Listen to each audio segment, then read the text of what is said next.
Meu nome é Letícia Graton. Meu nome é Isabela Graton. E você está escutando O Pessoal é Político.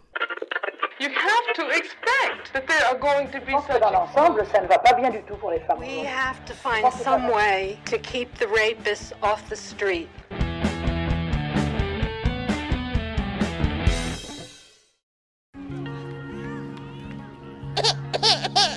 Você não disse que ia ficar comigo?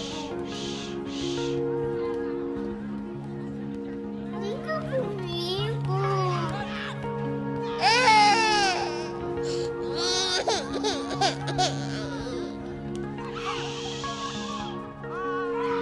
É um pouquinho, mãe. Olá, pessoal! Sejam bem-vindas a mais um episódio do Pessoal é Político. E hoje a gente tá aqui num episódio muito especial. Estamos aqui com duas convidadas, na verdade, né? Que vão falar um pouquinho com a gente sobre maternidade, que foi o tópico do nosso outro episódio, né? No qual a gente falou sobre o capítulo do segundo sexo, que a Simone de Beauvoir vai falar sobre maternidade.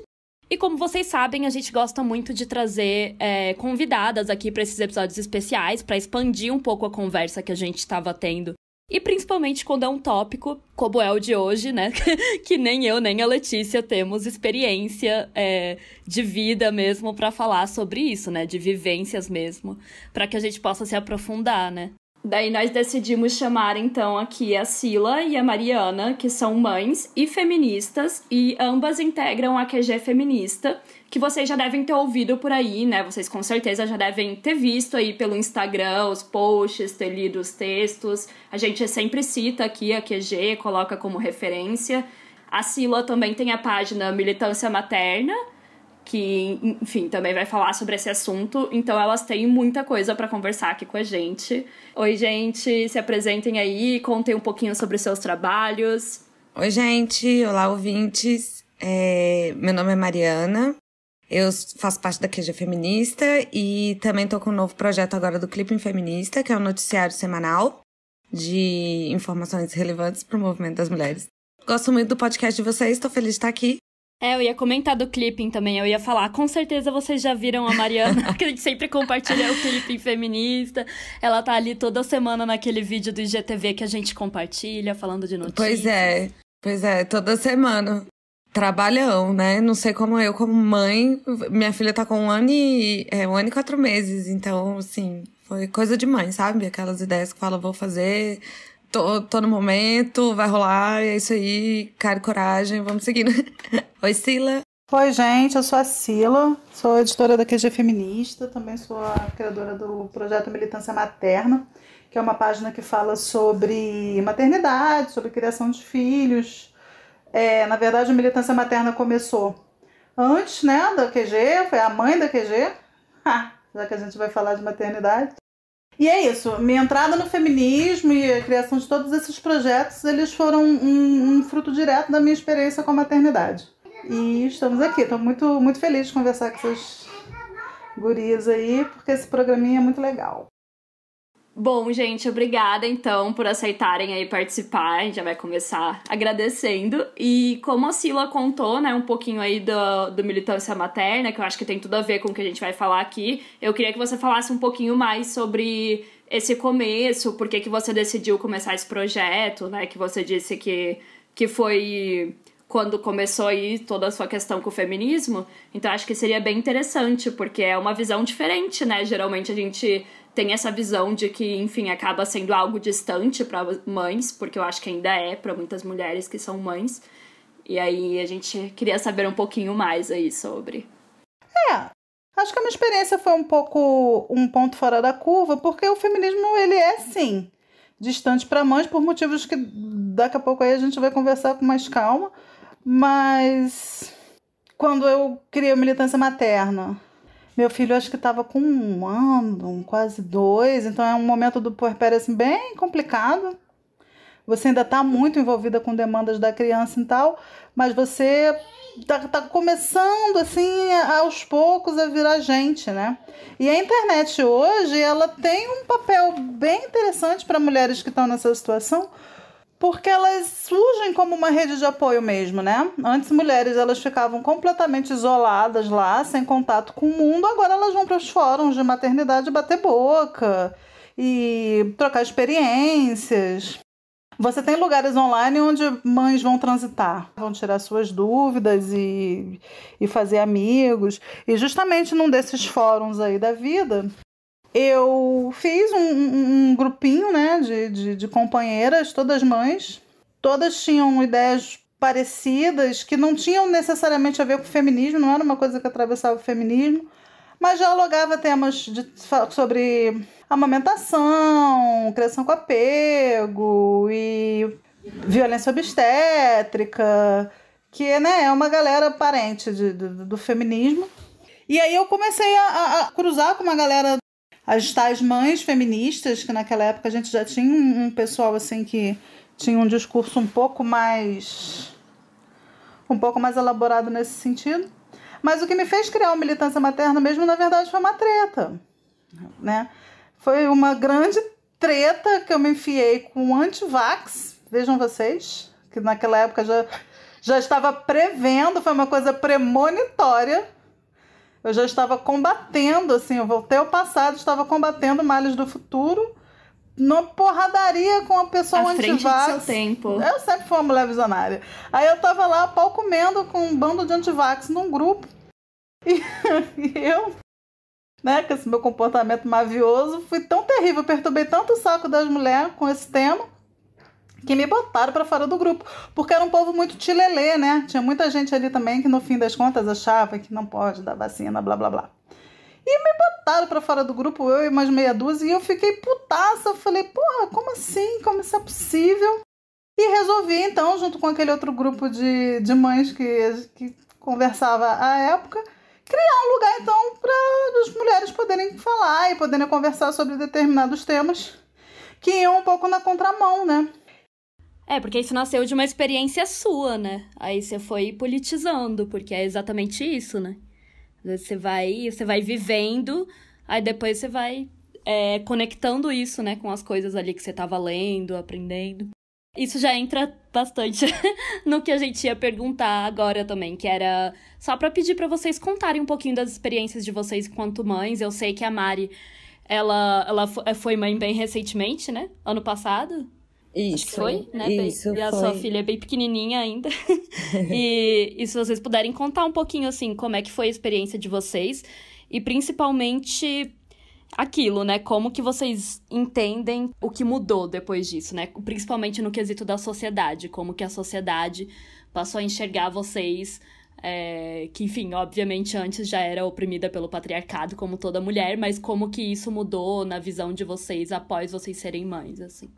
E eu fiquei curiosa também pra saber na visão da Mari, assim, porque a Sila falou um pouco, né, de como o trabalho dela mudou, assim, ao longo do tempo ali do Militância Materna e da QG.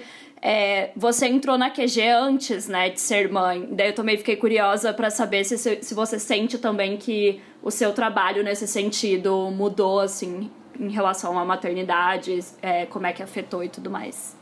Bom, a minha experiência é bem diferente da Sila, né? Porque eu fui mãe depois de ser feminista. Inclusive, tive muitos problemas em relação à maternidade, porque quando a gente começa a aprender que isso é tudo parte de uma estrutura para nos controlar, né? Que é a capacidade reprodutiva das mulheres é o grande trunfo patriarcal. Então, é muito assustador, né? Você pensa, quando você começa a descobrir um pouco sobre o porquê das coisas, né? Seria mais coerente negar, né? Não realizar a maternidade. E, na verdade, o que rolou foi que eu fiquei com vontade de ser mãe. Eu fui descobrir que eu queria ser mãe, e isso muito atrelado a uma vontade de mudar de vida também. E o que aconteceu comigo, que eu pude perceber, uma coisa que muitas mães já devem ter falado por aí, é que o seu tempo desaparece. O seu tempo é sugado. O seu tempo para fazer qualquer coisa é sugado. De repente, você não é mais dona do próprio tempo. Eu decidi isso pra minha vida e achei... Não tem folga, né? É muito difícil, mas ao mesmo tempo assim... Eu queria viver esse ciclo da vida, sabe? De criar realmente um ser humano que fosse algo bom para o mundo, sabe? Alguém que fosse boa para o mundo. Eu tinha essa vontade, assim, e difícil dizer, né, o quanto que isso é a minha vontade mesmo, ou foi uma vontade construída pra mim. E aí, eu cheguei na maternidade já sendo feminista. E é um mundo novo que se abre, a bolha das mães é realmente uma coisa inimaginável. Você vai descobrindo tanto de atravessamentos políticos que o simples fato de engravidar e ter um filho significa nas nossas vidas, né? E o tanto que essa perda de tempo que eu tô falando que eu senti é política também, né? As mulheres são sobrecarregadas com essa dupla e infinita tarefa de criar um ser humano. A origem dos questionamentos da luta feminista, que é por que o fato da gente ser capaz de gerar um ser humano nos faz atrelada eternamente a ele, né? Faz a nossa existência ser justificada única e exclusivamente pela existência do filho. E, enfim, eu acho que é isso que a Simone de Beauvoir fala nesse capítulo. Eu achei um capítulo super interessante, eu queria até colocar ele aqui um pouco na conversa, porque, principalmente por ela começar o capítulo já falando sobre aborto. E tem uma frase dela aqui que eu separei. Ela fala que essa mulher monstruosa que aborta e a mãe caridosa são a mesma pessoa.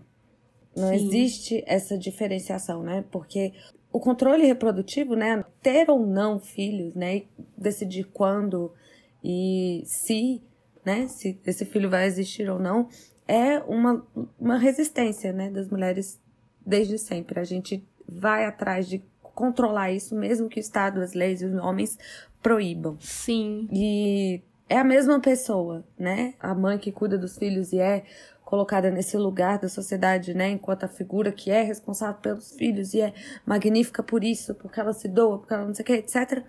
E a mulher que aborta são a mesma pessoa, né? No Brasil parece que as estatísticas é de que 60% das mulheres que abortam no Brasil são mães. Sim. Né? Então, é uma questão que atravessa todas as mulheres, né? Sendo ou não mãe.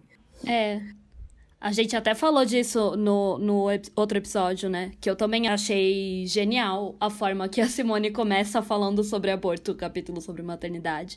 Porque o patriarcado, ele sempre vai criar essa dicotomia, né? Dicotomia. Então, enquanto a que aborta seria, aquela adolescente super irresponsável e horrível, que tem que ser julgada e todas essas coisas, ou aquela pessoa super horrível e egoísta, a mãe é a santa e perfeita.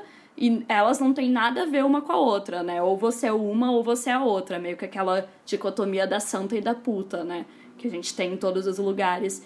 E aí é muito interessante, porque realmente, quando você vê as estatísticas que a gente trouxe também no episódio anterior, isso é uma mentira completa, né? Isso é uma mentira do patriarcado pra fazer as pessoas odiarem cada vez mais mulheres e fazer a gente ficar umas contra as outras, né? Então, realmente, a Simone trazer isso dentro do capítulo sobre maternidade foi, tipo, muito foda, assim, da minha opinião. Eu acho que em alguns momentos ela dá uma extrapolada na psicanálise, assim. Total, eu também. Tem uns momentos que eu fiquei meio, tipo, tentando entender, assim, pra que lado que ela ia, assim, nessa questão da psicanálise, meio confuso. Mas, sim. E aí, você, Sila, o que você achou? Conte um pouquinho pra gente sobre a sua experiência aí. Não sou mais dona do meu tempo. Eu não durmo na hora que eu tenho sono, eu não acordo na hora que o meu sono acabou, eu não durmo uma noite completa, eu não tomo banho na hora que eu tenho vontade de tomar banho, eu não vou cagar na hora que eu tenho vontade de cagar. Sem ser interrompida. Porque o seu tempo passa a ser meio que sequestrado pela criança, se você tá ali. É isso, eu tô aqui, mas eu já mudei de quarto, porque tava uma barulhada, e enfim... Você efetivamente precisa de um suporte aí para você conseguir fazer coisas que não sejam estar cuidando de uma criança. E é isso que, quando eu falo de variáveis que possibilitaram uma vivência melhor, é isso. Meu companheiro, o pai do meu filho, está lá fazendo o que ele é de responsabilidade e obrigação, que é tomando conta da criança, enquanto eu estou aqui fazendo uma coisa que é importante para mim. E eu sei, por exemplo, que isso não é a realidade da maioria das mulheres. A maioria das mulheres ou está fazendo isso sozinha, ou ela não conta com alguém que confia o suficiente para poder não ter que ficar preocupada. Total, e isso faz toda a diferença, né? Que tem tudo a ver com o que a gente falou também, né, no episódio anterior, que a Simone vai falar muito isso, né? Faz toda a diferença. Para ficar ruim, não é nem para ficar bom, é só para não ficar insuportável. É quando o Alex passou 15 dias enfiado no quarto porque a gente achou que ele tava com Covid? Eu fiquei com vontade de pegar Covid e eu falei, sai desse, quando você sair daí quem vai entrar sou eu. Eu falei, você tava lá de férias. Eu prefiro ficar no quarto com Covid. Exatamente. Eu falei, Covid porra nenhuma, você tava de férias naquele quarto. Pelo menos você fica em silêncio, quieto. Porque é isso. Sabe, você não faz mais nada, você fica o tempo todo lidando com demandas e mais demandas. E a Nina acho que fez 2, não é? Oi, tá com 1 e 4. 1 e 4 ainda, pois é. Porque Não, tá começando Davi... a dar as demandas de sair correndo agora. Ai, gente, isso é tão... E aí tudo vira quina. E aí, se você é uma mãe ou uma mulher meramente preocupada, você começa a entrar em paranoias. Eu mesma, eu entro em paranoias. Eu penso em morte o tempo inteiro. Assim, a Nina pode estar a ponto de morrer a qualquer segundo. Ainda mais nesse contexto de Mari, a gente pensa mesmo. etc. E, enfim, é uma paranoia que eu acho que vem com a maternidade também, né? Porque ser responsável por alguém é um peso toda mãe, enorme. Ela imediatamente depois ela fica apta para trabalhar em segurança do trabalho. Exatamente. Eu juro, gente, é sério. Você começa a prever as quinas que vão aparecer. Você olha para qualquer coisa, você olha para um sofá. Aí a criança sentou no sofá e você já pensa, tira aquilo ali de perto, porque se aquela criança levantar, o pé dela vai esbarrar, aquilo ali quebra, corta a artéria femoral. É sério, você olha para um ambiente assim, você faz aquele mapeamento de raio-x de todas as merdas que podem acontecer. Isso é um dom, é um talento que não devia ser desperdiçado pela indústria. Enfim, então assim, nesse aspecto, a minha experiência tem sido muito positiva, mas eu tenho plena consciência que essa é uma experiência individual e subjetiva. E que o debate da maternidade não é um debate político. Eu tenho consciência de todas as variáveis, de todas as angústias existenciais que bate, sim. É um posicionamento crítico ali, que foi a consciência feminista, inclusive, que me ajudou e que ajuda a Mari a transitar.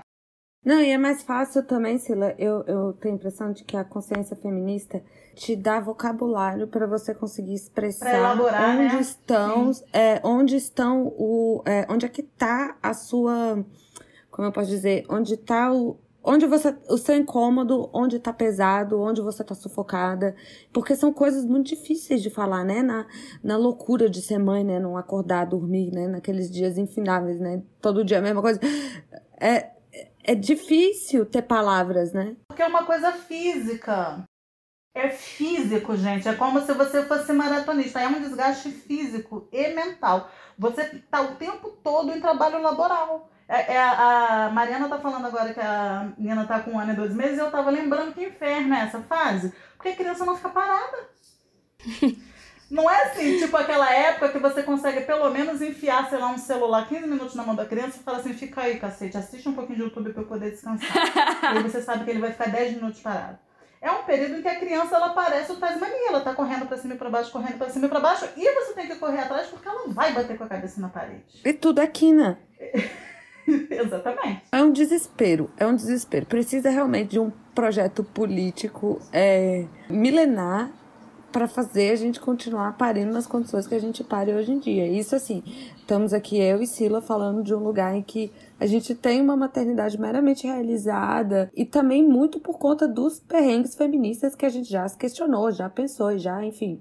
Mas o lugar em que as mulheres têm filhos nessa sociedade que a gente vive hoje é um lugar de terror. Porque se alguém me perguntasse, você me diria pra eu ter filhos? Eu diria não. E é contraditório, eu sei. Mas você gosta de ser mãe? Muito. Mas você acha que eu deveria ter filhos? Nunca. Mas que porra é essa? Eu falei, porque você tem que ter uma... Porque eu sei por que é bom pra mim. E não é bom pra mim porque foi dado socialmente isso pra mim. Isso se tornou bom pra mim por causa de variáveis que são individuais e subjetivas. Então, quero ser mãe. O que a pessoa tem que pensar? Primeiro, ela tem que entender direitinho do que se trata. Não só a parte laboral, né? Que ela, óbvio, só vai ter um cheiro. Só entende quando você chega lá, né? É a aurora boreal. Só entende quando bota o olhinho. Não adianta ver na foto. E você tem, principalmente, uma noção do sistema. Não sei como foi pra Mari, mas pra mim o primeiro choque, e era uma coisa que eu já até sabia, mas pra mim o primeiro choque que eu tive quando eu engravidei foi eu perceber que não existia nenhuma possibilidade de eu parir com decência sem ter que gastar um rim. É porque, pra eu garantir um parto sem violência obstétrica, só se eu pagasse.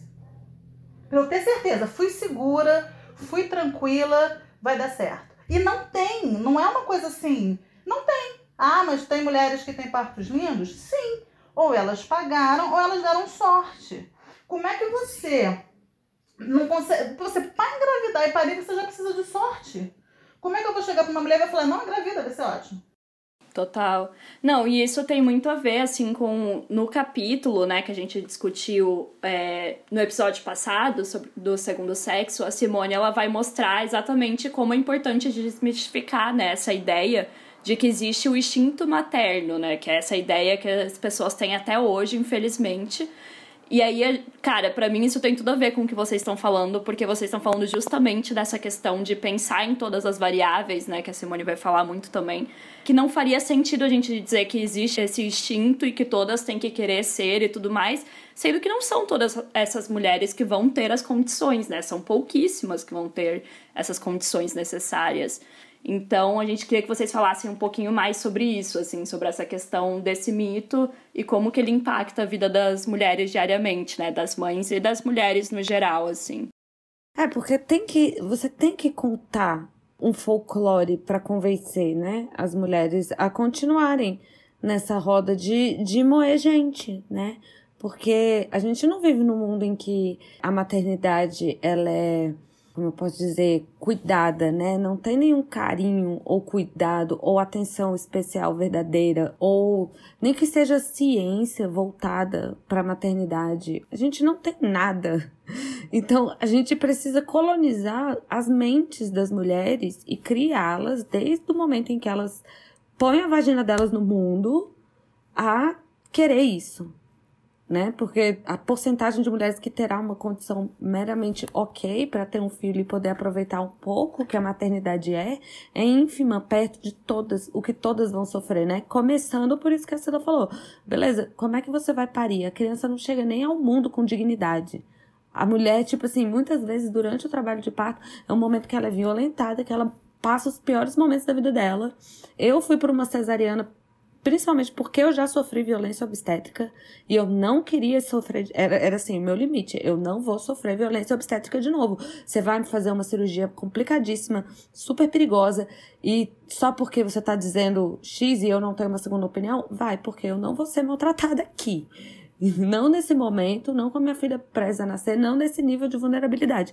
Isso porque, assim, eu fiz meu parto no SUS, minha cesariana foi bancada no SUS, por escolha minha também de fugir de médico horrível em Brasília. E, enfim, começa a porta da cesariana, né? A porta do parto humanizado, que a criança já nasce com uma mamadeira e chupeta na maternidade, né? Já para estragar qualquer possibilidade de amamentação. E aí começa a Segunda Guerra Mundial da maternidade, né? Que se a primeira é o parto, a Segunda Guerra Mundial é a amamentação. Seguramente. E, enfim, aí você vai vendo o tanto de direito que a gente não tem, né? O tanto que seria fácil... possível, digo assim, financeiramente eu consigo pensar em 1 bilhão de políticas que poderiam ser bancadas tranquilamente com arrecadação de imposto, sacou? Se não tivesse rachadinha, se não tivesse Brasil, enfim, é muito angustiante. O problema não são os filhos. Esse é o ponto. Se vocês perguntarem pra gente, você gosta de ser mãe? Fala da sua experiência como maternidade. Se eu fechar os olhos, eu isolar o mundo e pensar eu na minha experiência de maternidade com meu filho, também com a participação aqui do meu companheiro, eu vou falar, cara, é muito bacana. As coisas só dão errado quando a gente tem que gerenciar uma série de variáveis externas que são sempre contrárias, ou são sempre contraditórias, ou são sempre entram em choque com as nossas possibilidades de paternagem. Porque é isso, né? A gente tem que comprar comida, tem que trabalhar. Só que aí você tá nessa porra desse país fudido. Então você nunca vai trabalhar pouco, você vai trabalhar que nem um jumento. E aí a criança tá ali demandando atenção. Aí você se irrita com a criança que não tem culpa nenhuma. Ela só quer um pouco de atenção dos pais. Isso que a Mari falou sobre precisar mistificar, né? Foi muito o que a gente falou também no episódio anterior sobre a propaganda enganosa, né? Sobre você precisar fazer o marketing aí da maternidade, assim.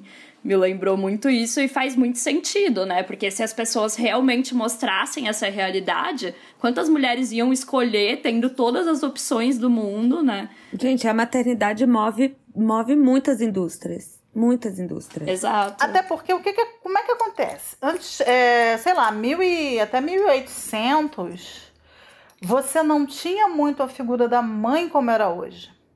As famílias, elas eram bem patriarcais mesmo, no seguinte sentido que... Primeiro, que, né, se a gente for pensar num contexto medieval, criança nem era criança, fez 10 anos, entregava para outras famílias. Aí, à medida que criança começou a ser criança e que a gente fez esse rompimento, né, com a era medieval, começou o fortalecimento do Estado moderno, começou aquela coisa de industrialização, família nuclear, o discurso médico, ele começou a criar todo um discurso da importância da mulher para o desenvolvimento do bebê, toda a valorização da relação mãe-bebê. Porque, por exemplo, antigamente a mulher não amamentava e estava tudo bem por isso. Nasceu, amamenta aí. Tinha mulheres que eram amas de leite que amamentavam trocentas crianças. Tinham mulheres que trabalhavam como ama de leite e alugando o serviço, porque tinha mulheres que não queriam amamentar. E não era um problema, não era um tabu. A amamentação não era um ato de amor, era um ato de nutrição. À medida que você não tá mais assim numa colônia, que você muda a organização da sociedade, que você tem uma necessidade da mulher em casa ficar ali na apropriação dos filhos desde o nascimento, tipo, você não tem para quem dar aquela criança para ela ser criada, não é mais uma criação em comunidade. A gente começou-se muito a fortalecer essa coisa do discurso do vínculo da mãe e do bebê, que a mãe tem que ficar ali, bababá, e começou a haver uma profunda romantização desse vínculo. Não que não seja importante, não que não seja correto, o ponto não é esse. Eu não estou levantando o mérito de todos os estudos que atestam como é importante a conexão mãe e bebê. Eu estou dizendo que parte daí toda uma romantização de que se a mãe não ficar 24 horas ali oferecendo o corpo, a alma e todas as encarnações dela para aquela criança, a criança vai crescer uma degenerada. Isso, inclusive, foi o que começou a criar um sentimento de culpa nas mulheres. Que se elas não estivessem à disposição dos seus bebês, elas não seriam boas mães. De que que é até aquela piada que fala, nossa, mas você vai deixar o seu filho com a avó? Nossa, mas você não vai trabalhar? Tipo, não existe uma opção, né? Porque tudo tá errado, né? Tudo tá errado de alguma forma. E aí, né, a gente tem desdobramentos e são coisas que têm que ser discutidas. Porque esse discurso também, muitos discursos assim, de que a figura da mãe é absolutamente necessária para o desenvolvimento daquela criança, ela é um discurso de controle. Porque ela tira a responsabilidade da comunidade da criação daqueles indivíduos. Ela tira o olhar da comunidade de que tem crianças ali e que a mãe é cuidadora, mas todo mundo também tem que participar da socialização dos indivíduos de uma sociedade. Sim, e daí cai muito naquela questão da culpa também, né? Quando a criança cresce, daí, por exemplo, é um homem que faz um abuso, daí a culpa é da mãe, né? Que não ensinou a ser um... Sim. Não, e as crianças passam a ser vistas como posse também, né? Elas não são uma responsabilidade compartilhada, né? Elas não são o futuro para todos nós, né? Elas não são o que a gente quer ver da nossa sociedade. Elas são pós de pai e mãe. E eles que mandam e ponto final, né? Ainda tem que vão levar a herança, né? O legado e tudo mais. Mas, além de uma perspectiva liberal, do ponto de vista psíquico, você percebe também que a nossa sociedade é construída para que mulheres tenham como único projeto de vida um filho, cara. A gente está conversando sobre ter um filho e tal, mas você imagina, por exemplo, uma mulher que teve filho aos 20 anos, o primeiro, e ela foi ter o último filho dela, sei lá, aos 40, teve 5 filhos. E o último nasceu com 40. Ela vai passar praticamente a vida inteira dela criando filhos. Sim, e a Simone vai falar muito sobre essa ilusão que a mulher tem, né? Já que a gente é privada de todas as outras esferas de poder da sociedade, que a gente acredita que esse ter o filho é o nosso legado, né? Como se fosse, tipo, é isso que a gente pode deixar para o mundo, é isso que a gente vai estar fazendo e a gente vai investir nisso, quando na realidade não é a mesma coisa, nunca vai ser, né, reconhecido pela sociedade. Imagina se a mulher vai receber, enfim, aplausos que nem um CEO de uma empresa, tá ligado? Porque ela teve 5 filhos. Não, e eu ainda fiquei pensando Uma coisa que eu ouvi recentemente, né, ouvindo mães falarem, né, uma moça dizendo assim, que ela se acha uma melhor mãe quando ela também tem tempo de ser outra coisa, sabe? Quando ela tem tempo de poder trabalhar, de poder cuidar dela mesma, de poder ler um livro, de poder correr, fazer um esporte e tal. Quando ela consegue fazer isso, ela se sente uma mãe melhor, sabe? E eu penso muito nisso, assim, o quanto que as mulheres não têm esse tempo e por isso elas são sempre a pior versão de si mesmas, sabe? Elas estão ali naqueles... É um sistema de escravidão, né? Que você é obrigada a se doar, né? E muitas vezes, se você não tem opção, né? Se você não tem nem opção de poder fazer algo por você, né? E quantas gerações de mulheres não são justamente isso que a Sila falou, né? Começa a parir com 20, termina com 40 e pronto. E a vida toda da pessoa dedicada aos outros, né? Sendo a última a comer, sendo a última a dormir, sendo a primeira a acordar. E são nossas mães, nossas avós, assim, né? Todas as mulheres que a gente conhece, né? É uma geração ou duas pra cá que as mulheres conseguiram um pouco de tempo pra serem exploradas no mundo do trabalho e ganhar menos. Então, assim... E aí ainda veio uma armadilha muito grande, que é o que eu falo. E a gente ainda tem uma armadilha muito grande, que é junto com... Assim, quando finalmente as mulheres... Você tava falando aí de que é a realização da vida de uma mulher, mas não é. Só que é. Até porque a sociedade coloca elas nesse lugar. O único lugar de homenagem que as mulheres recebem, desde Maria, mãe de Jesus, até as deusas, mães, o único lugar de divindade é o lugar da maternidade. É o único lugar que as mulheres conseguem ter alguma carícia no ego. Não é incomum, inclusive, que adolescentes de comunidades mais precarizadas queiram parir para elas conseguirem status ali naquela comunidade onde elas estão, porque elas vão ter algo que é delas, uma casa delas, um filho delas. Total, não é... Eu quis ir mais pra esse lado de, tipo... É que a gente acredita isso, né? E a sociedade meio que, de fato, coloca nesse lugar de, você tem um novo status e tudo mais. Mas, obviamente, não vão, né, te dar esse... Enfim, não é visto da mesma forma, né? Não... E isso que é o cruel... E isso que é o cruel, que às vezes a gente tem muita dificuldade de enxergar, e quando enxerga é muito dolorido. A realidade não existe um mundo lá fora para mulheres que não seja na maternidade. Exato. Não existe. A gente não tem exemplo. Você não vai ser CEO, não, e assim, tipo, cara, você não vai ser, você não enxerga um caminho livre em que você pensa, não, eu não quero ter filhos, eu quero ser executivo de uma grande empresa. E isso não tem a ver com capacidade nem nada, isso tem a ver com uma série de obstáculos diretos e indiretos, sutis e muito objetivos, que vão fazer com que você não chegue lá e que estão atravessados diretamente com o seu sexo. Seja você, sabe, quantos cargos você vai perder para um homem, quanto assédio você vai receber, quanto você vai ter que provar em dobro, sabe? Não, eu quero ser uma grande cineasta, eu quero ser, sei lá, eu quero ser uma cantora, eu quero ser cientista. Assim, você não tem um caminho livre. Quando você olha para aquilo, é uma corrida com tantos obstáculos, mas tantos obstáculos, mas tantos obstáculos... Que é mais fácil ser mãe.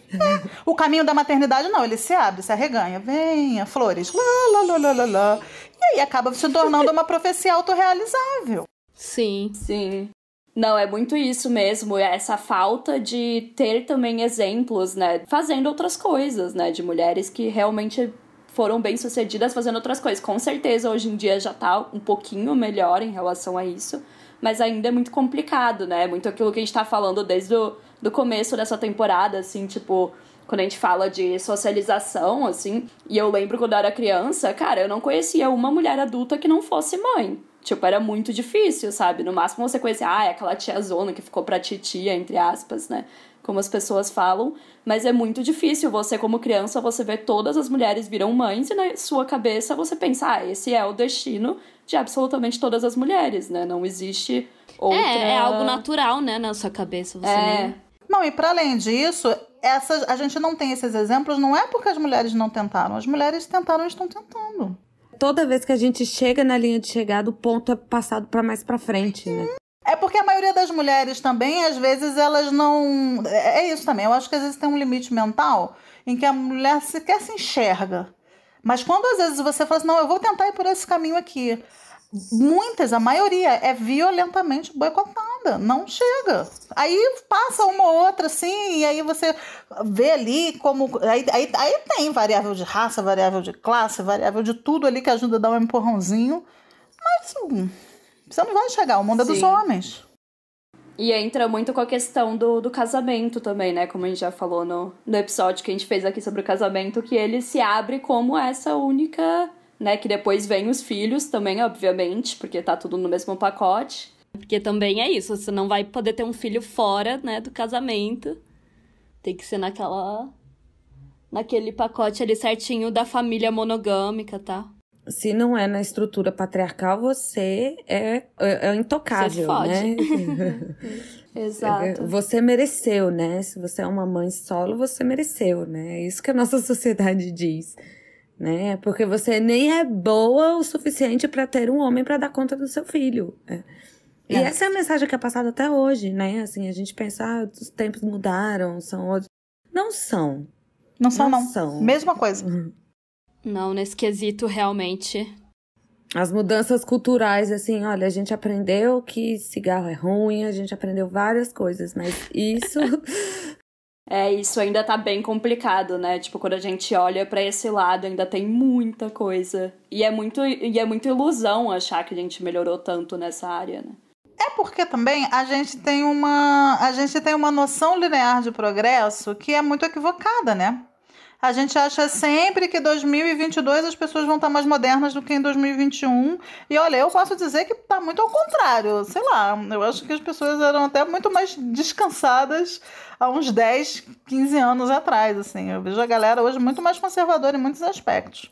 Muito mais controladora. Sim, as pessoas acham que com o tempo as coisas vão ficando melhor, né? Como se só magicamente... Automaticamente. E a gente está vivendo uma época muito complicada porque a gente tem muito conservadorismo disfarçado de progressismo.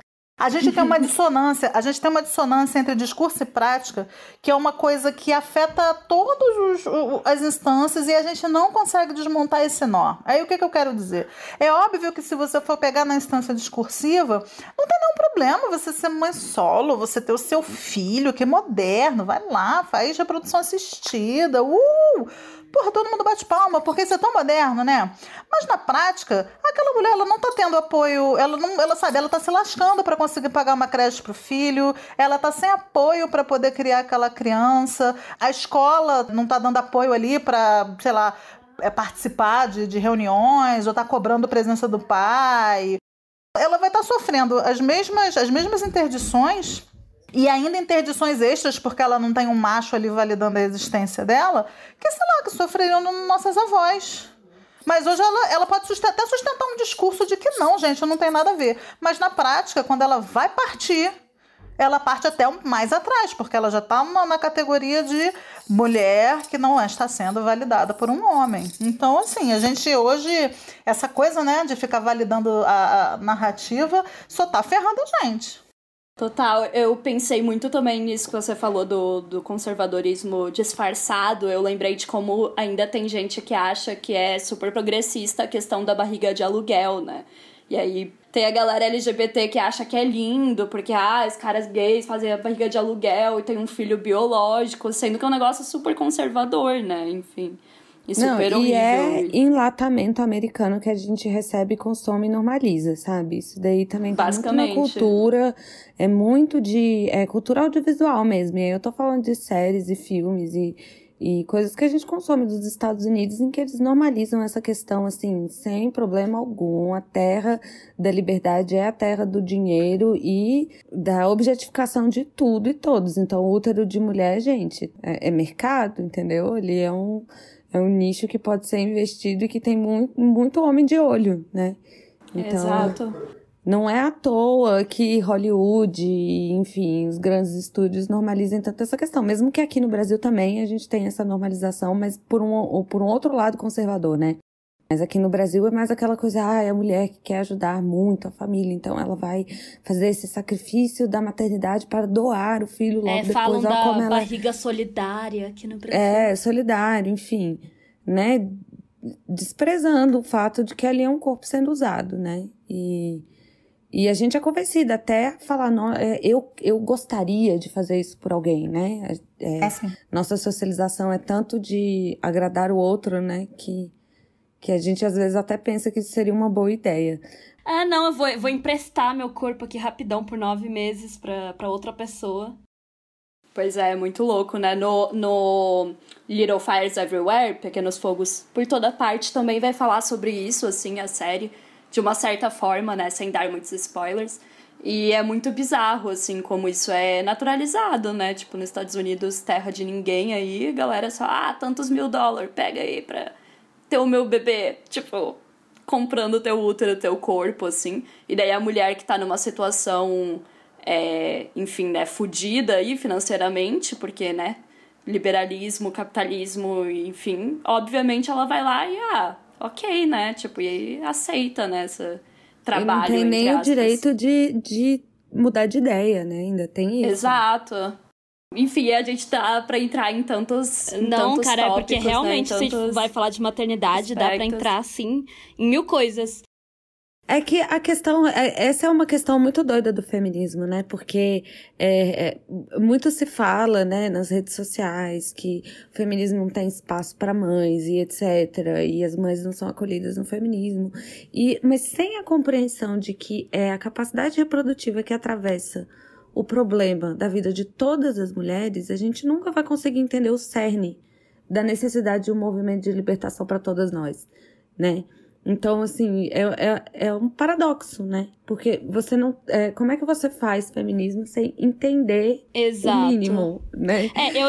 Essa era a minha próxima pergunta, inclusive, sobre a relação entre o feminismo e essas questões mesmo sobre maternidade. Eu acho que esse é o maior erro 404 do feminismo, porque feminismo é sobre maternidade. Fim. É verdade. Não existe nenhum outro tema que não seja sobre maternidade, porque toda a nossa socialização, toda a objetificação do nosso corpo, domesticação, é para nos colocar a serviço reprodutivo.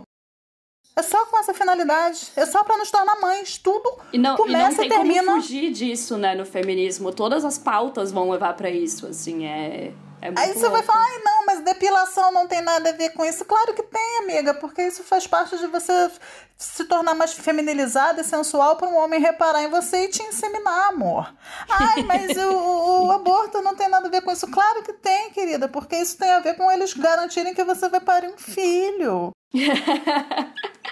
E eu acho que tem essa reverberação também da mentira falada várias vezes, né? O feminismo não tem espaço pra mães. O feminismo... Exato. E geralmente é baseado em... eu li alguém falando que um dia foi e não tinha... E foi hostilizada, ou sei lá, ou não cuidaram, ou não, e tal. E claro, não tô falando que essas reclamações não são válidas. São. Mas assim, se não há a discussão sobre maternidade atravessando todo o debate feminista... Esse lugar não é feminista. Isso. É o ponto que chegamos. As mães não precisam estar lá com seus filhos, gente. Porque quando uma mãe fala, eu não consegui estar presente naquele lugar, o feminismo não acolhe mães, eu não entendo esse argumento, porque realmente, se hoje eu e Mari falar, vamos para um sei lá o que feminista, e a gente tiver que carregar as crianças atrás, a gente não vai prestar atenção em porra nenhuma. A gente não vai conseguir falar direito. A gente vai ficar correndo para cima e para baixo. E aí, se o grupo não tiver dinheiro, e quase nenhum grupo tem, para montar lá um playground, ou tirar alguém da reunião para ficar entretendo as crianças, entendeu? Você não consegue participar. Então, a maior parte dos grupos é pequeno, ferrado, sem estrutura e sem grana, e não consegue ter ali uma organização para poder você ter mulheres e suas crianças. Eu até entendo isso. E até entendo quando mães dizem, o feminismo não acolhe mães. Mas essas mulheres que naquele momento de vida, porque você também não é mãe ocupada para sempre. Crianças crescem. E as crianças crescem e as mulheres começam a poder a circular. Mas enquanto essas mães que estão nesse momento dos seus filhos pequenos não estão podendo participar ativamente, elas podem também, né, participar da construção sem ser presencial. E as pessoas que estão lá têm que falar. Você não precisa ter filho para entender as questões, para entender a questão de controle reprodutivo.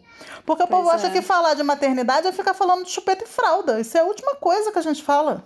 Não, e essa questão que a Sila trouxe também, tipo, da mãe não precisar necessariamente estar naquela organização faz muito sentido, né? Tipo, porque já tem um trabalho do caralho em casa, né? Então, faz muito mais sentido pensar que a gente não precisa que essas mulheres necessariamente estejam ali pra ter essas pautas, né? E olha que dá pra politizar chupeta e fralda, viu? Também. Sim. Vocês sabem uma coisa que eu fico bolada? Vou agora arranjar confusão com um monte de gente. Eu acho um absurdo as gestantes terem que assumir movimento de humanização do parto, por exemplo. Você, quando está gestante, você está num momento extremamente fragilizante da sua vida ali, que você está gestando uma criança, você está resolvendo um monte de coisas. E não era para aquela mulher, naquele momento em específico, ter que estar paranoica sobre como, onde, quando ela ia parir. Era para toda e qualquer mulher, porque todas as mulheres são potenciais gestantes, estarem engajadas para garantir que todas as mulheres, quando quisessem parir, pudessem parir com dignidade. A gente tem uma coisa de compartimentar a pauta, que é a pauta de todas, sabe? Não, é aí que tá o ponto, né? Que você falou que toda mulher pode estar gestante em algum momento. Eu não sou mãe hoje, mas a gente sabe, ainda mais vivendo num país como o Brasil, né? Onde o aborto não é legalizado, pode ser que amanhã eu seja, né? Porque, enfim...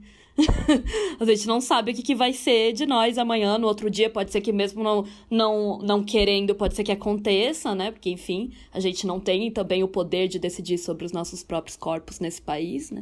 Para engravidar, minha filha, basta ovular e dar um azar. Exato. E aí falar que essas pautas são só coisa de mãe, né? Quando é uma coisa que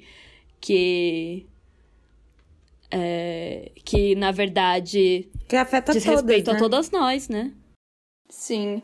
E é a mesma pira da maternidade compulsória, né? Que a gente acabou nem trazendo ainda esse termo aqui, mas que afeta todas as mulheres, né? Independente de terem ou não filhos. Então, não faz sentido falar que quem tem que falar sobre isso são mães, ou enfim, essa tem que ser uma pauta só das mulheres que são mães, ou eu não tive filho, então eu escapei da maternidade compulsória, e todos esses rolês, né?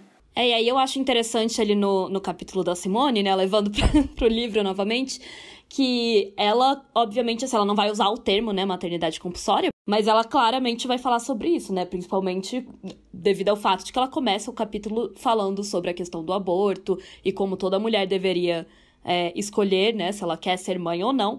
Então, se pega uma mulher que nunca quis ser mãe, aí engravidou sem querer, não tem acesso, né, ao aborto legalizado aqui ou na França dos anos 40, como a Simone estava escrevendo na época. Então, realmente não tem como falar que isso, sabe, que não vai afetar a vida de todas nós, sabe? A sociedade sempre vai estar esperando isso. Você vai estar no trabalho, vão esperar de você que você seja cordata, que a sua mesa esteja arrumada, que você organize as coisas, né? Como uma mãe faria. Porque mulheres fazem isso. Mulheres organizam, mulheres limpam, mulheres cuidam dos outros, mulheres cozinham.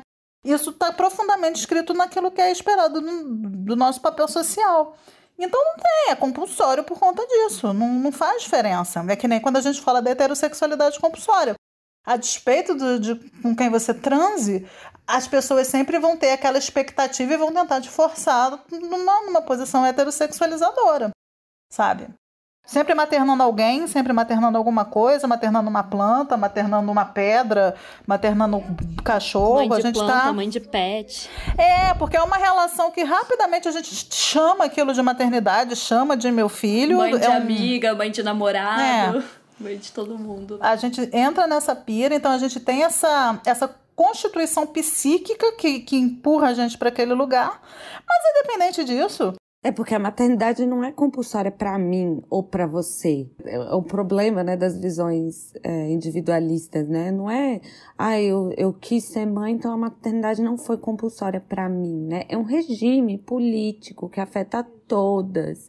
É macro, né? Não tá nas relações individuais, não tá nas subjetividades, né? Tá na organização social.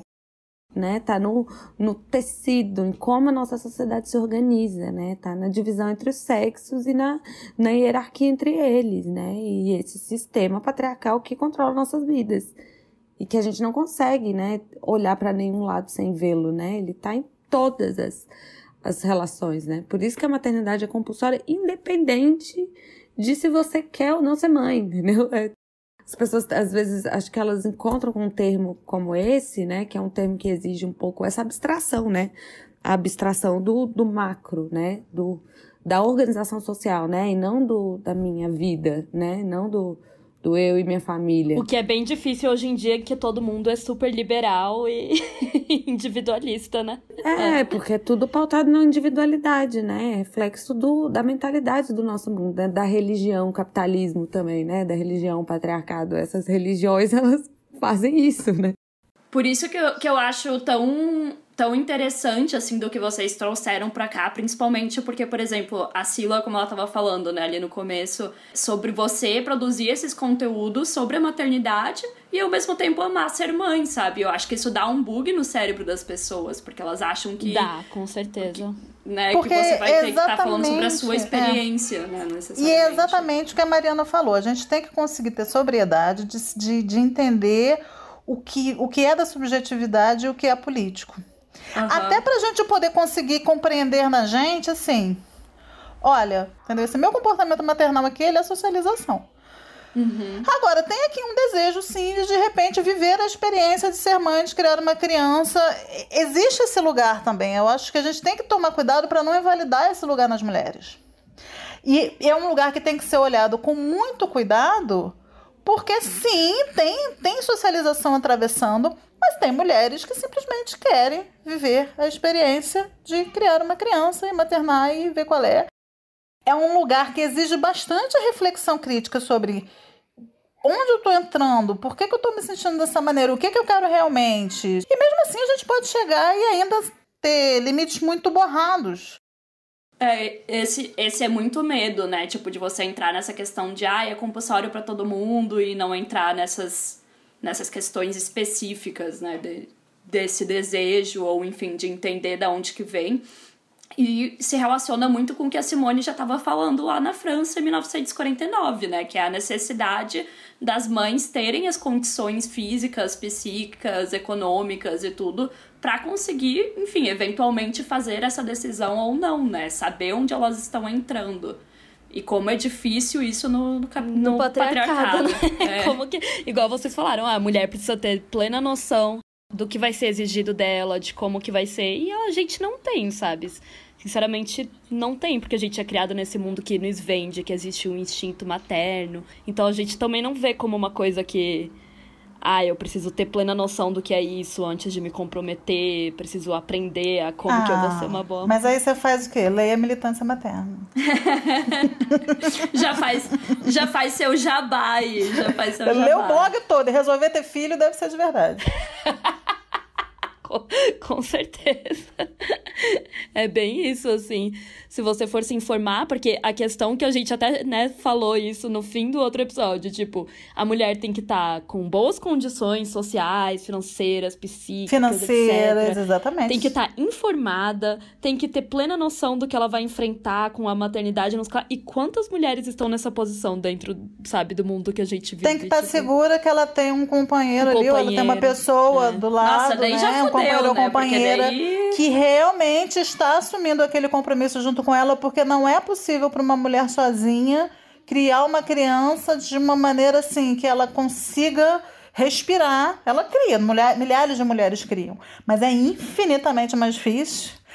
Não, mas eu queria fazer um voo solo. Acho perfeitamente possível, mas aí você tem que ter dinheiro, porque você vai ter que terceirizar muita coisa. Exato. É humanamente impossível você sozinha dar conta daquilo. É uma questão física mesmo, sabe? De estar em vários lugares ao mesmo tempo. Exato. E eu acho que pra terminar, então, a última pergunta que a gente tinha, que eu acho que já entra com tudo isso e resume muito bem tudo que foi falado, né?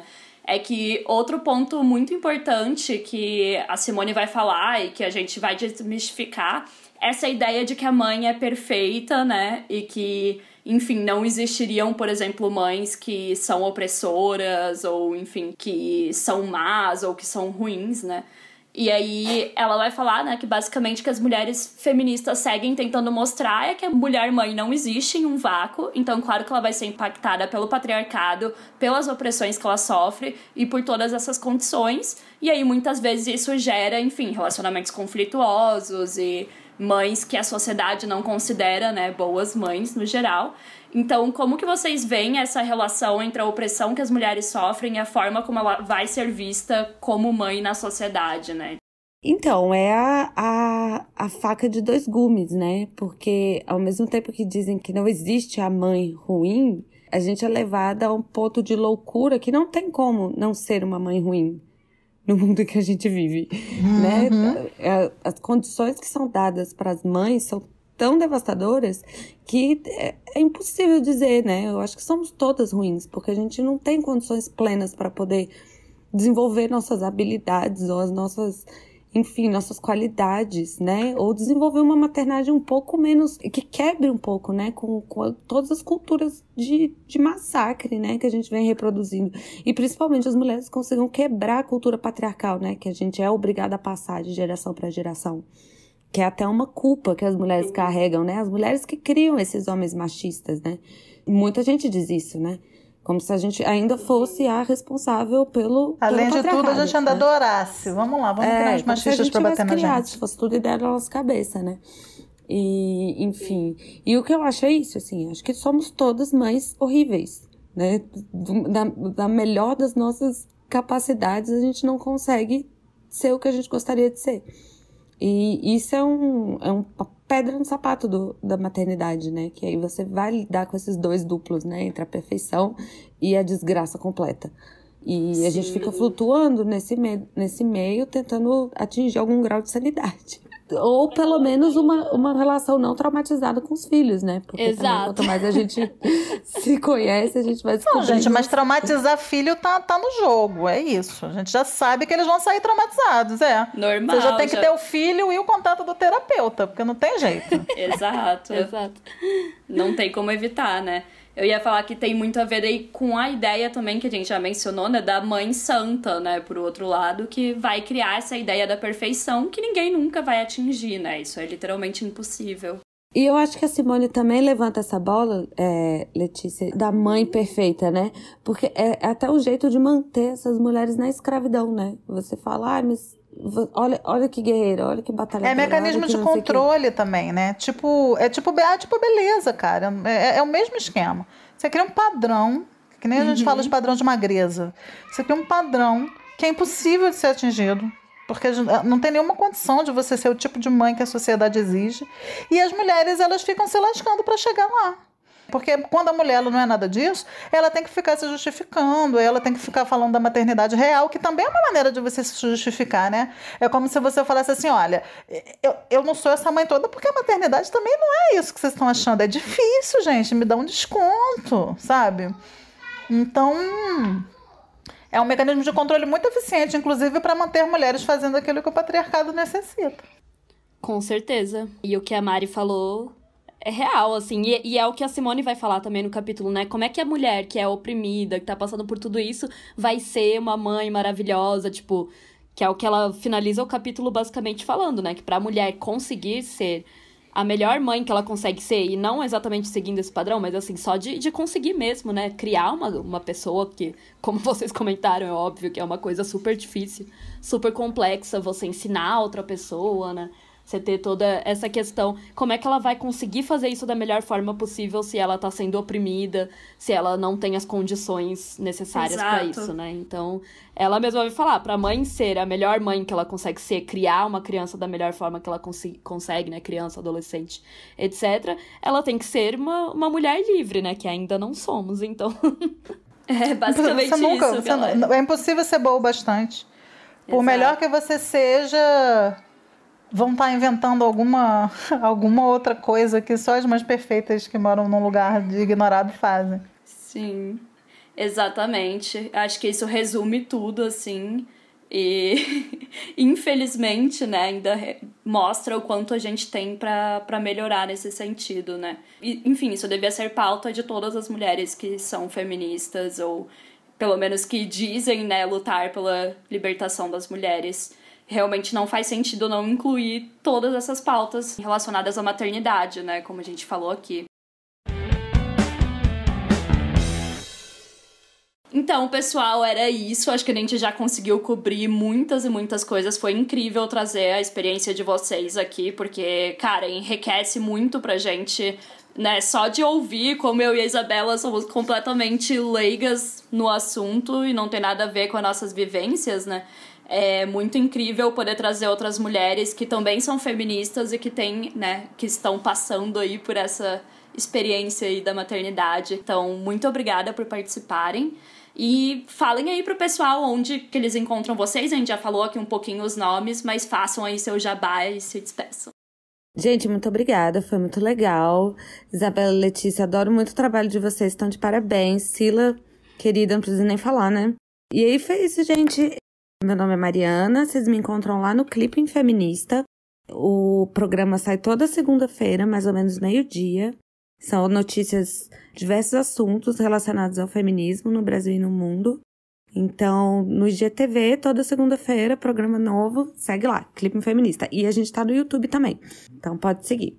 Um beijo, até a próxima.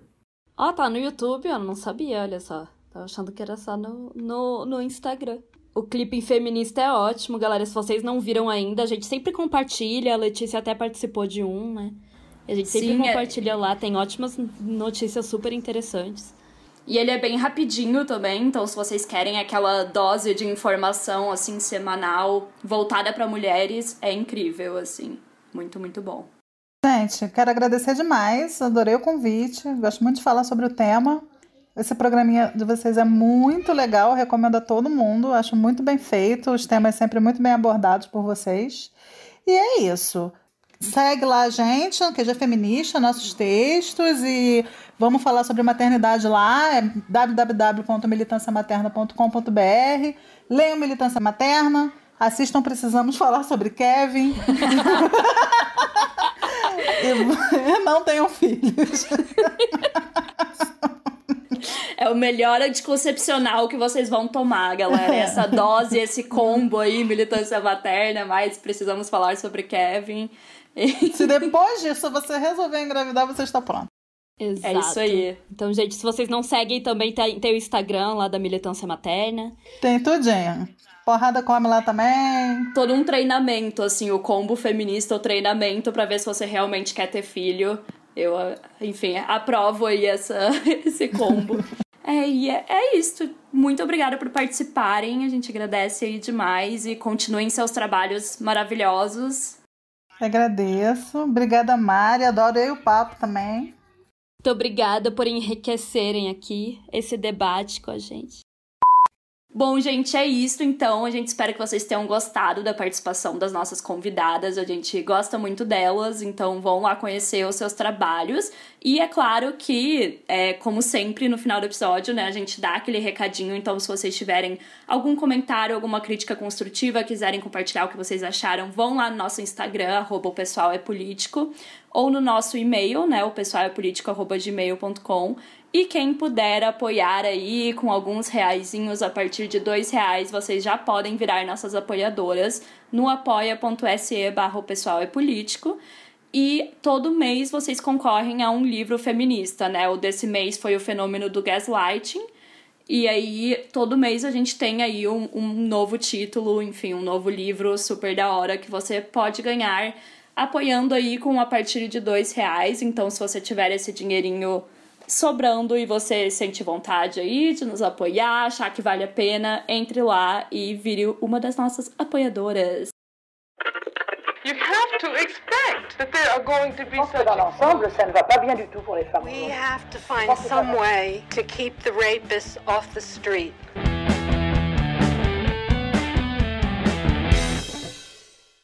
O Pessoal é Político é produzido e roteirizado por Isabela Graton e Letícia Graton.